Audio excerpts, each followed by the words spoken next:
I'm fascinated by people who, in our various in positions, they don't even want to study history. And I get it if you're young. There's a lot of people who would say, hey, that UConn team, that was the best team ever. Right? Because they dominated their way to a national title 2 consecutive years. The problem is that it's like, okay, well, who'd they play against? And level of talent, there's a disparity there. I mean, think what you want about Zach Edey as a pro prospect. He would be the only pro prospect they would have. As opposed to UConn, who has 4, maybe 5 in the starting lineup and a couple off the bench. So when we say, I never say anything like this John Calipari thing, what are you talking about? Does the name Tubby Smith ring a bell? Tubby Smith was the coach at Kentucky. Like John Calipari, he won a national championship. He was there for 10 years. He left with years still left on his contract and went and took the Minnesota job. Now, Minnesota's not as good a job as Arkansas, but there's a similarity there in that you leave Kentucky for a quote-unquote lesser job.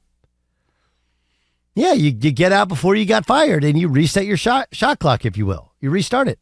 So John Calipari is now officially at Arkansas, and Kentucky looks at Scott Drew. And I have some friends at Baylor, and they've said that they put the odds at 1 to 3 that he stays. He stays. More likely that he stays than he leaves. But we'll see. But there's something interesting going on. Right? If we're honest with ourselves, okay, the presumption has been that Kentucky, more often than not, always took care of their guys. Now, was it illegal inducement? I don't know. I can only tell you that, my former coach, who I think the world of, who I believe, told me that there was no illegal inducement, despite the fact they went on probation for his time at Kentucky. But the perception nationally is Kentucky has always done things at minimum in the gray area, many times on the other side of the gray area to get guys. And now that there is no such real thing as cheating, it cuts away the power of Kentucky. Right? Cuts away the power of Kentucky. If you want to spend the money, then it's right there for you. And so this brings on that kind of dynamic. Like John Calipari won at UMass, won at Memphis, won at Kentucky, and then all of a sudden recently fallen on some relatively hard times. Is it because he doesn't know what he's doing? Is it because the game's passed him by? Or because others have as good or better talent than he has because, well, everybody is on, it's not necessarily parity, but if you're fully invested, if you're fully funded, you can compete. You can compete. And then there's the Scott Drew question. Okay. Scott Drew has, in the picture, in the model of what you'd like, okay, of what you'd like your college basketball program to look like. Do you remember how it started? Do you remember how it started? Well, he got there because the former coach, Dave Bliss, had been breaking some rules, right? Had been cheating. And when one player murdered another player on the team, they blamed so many of the problems on the kid who died. Then there was a recording of it between the coaches talking about it. Hey, Scott Drew took over the program in 2004. Forgive me, 2003. I forgot. That was my first year working at ESPN. And I remember going on ESPN News and you can't keep your job if you're Dave Bliss with all this stuff. They ultimately fired him. And he had to go recruit walk-ons on campus. They had nobody. They basically shut down the program for a year, and 1 year only played conference games. Only played conference games. So you go from 8 wins, 9 wins, 4 wins to a national champion, to Elite Eights, And it took a while, right? It took them until 2007 to get to their first NCAA tournament. It took them until 2010 to get to the Elite Eight. They did that twice. And then it took them until 2021 to win a national championship. He's won 20 games or more every year except for one since 2012. It's remarkable. You've built your own fiefdom. They have a new arena. You survived. You outlived at the school, Kim Mulkey. You're good. You're set. You can kind of coach there forever. But do you want to know what the other half looks like? Because a disappointing year for Kentucky was a first-round exit after winning 25 games this season. That's the difference in the two programs. Super, super high expectations, but more financially rewarding, more ego rewarding. I think it's a really hard one. I don't know what you do. And look, you have Tubby Smith's as good a man as you're going to find in the business. And for him, it was 10 years, and they tried to run him out of town, and he's just like, I'm going to take another job. I'm fine.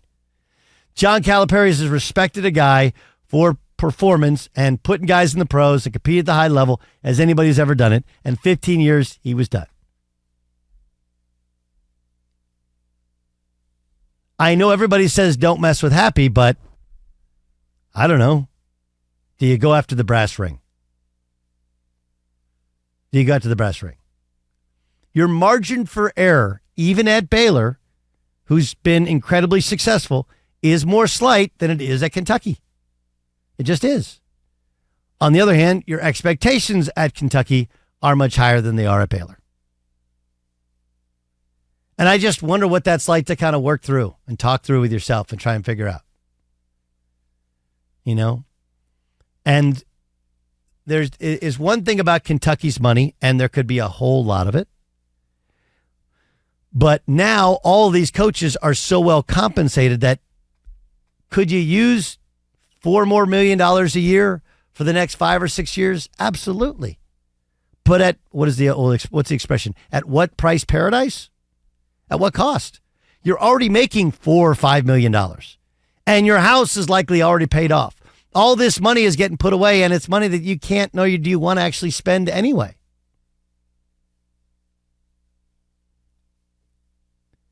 So to the person who says, hey, it's life-changing money, it is, and it isn't. If you're a basketball coach, it's not changing your life. I guess it makes it easier to walk away at the end of the day, but he's in pretty good shape, right? There's no doubt he hasn't spent a penny on his home in the last 10 years. He's sitting on equity, and so he's been just stuffing all that money away. If you got $25 million saved up, what are we really doing? You can't spend it all. And it's not like he lives that type of lifestyle.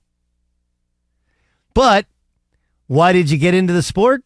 Sure, you wanted to change people and help people and coach, but you also want to compete for a championship. Is it easier to compete for a championship in Kentucky than it is Baylor? And the answer is probably yes.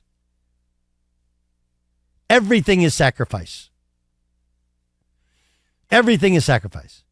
If you stay, you're sacrificing the consistent opportunity to compete among the best. And you're sacrificing the chance at generational wealth and the type of money that could, in 4 or 5 years, if you want to never coach ball again, buy a house on an island and a jet, you can do all of those things. If you stay, you're sacrificing that. If you leave, you're sacrificing a lot of relationships. You're sacrificing peace of mind. You're sacrificing comfortability. There isn't really a wrong answer, and I'm not sure there's really a right answer. And we'll talk more about that as we go, but John Calipari, officially the head coach at Arkansas, and now apparently the attention turns to Scott Drew, who's Baylor's head coach, and they literally built it from nothing. They stripped it down, had only walk-ons. Then in the third year, they played only conference games to punish themselves and started completely over and built an absolute juggernaut of a program. So much so they opened a brand new, beautiful arena. They got everything you could ever want. They got players coming in, but it's not Kentucky. What would that be like to go from coaching under your dad at Valparaiso to being the head coach of Kentucky?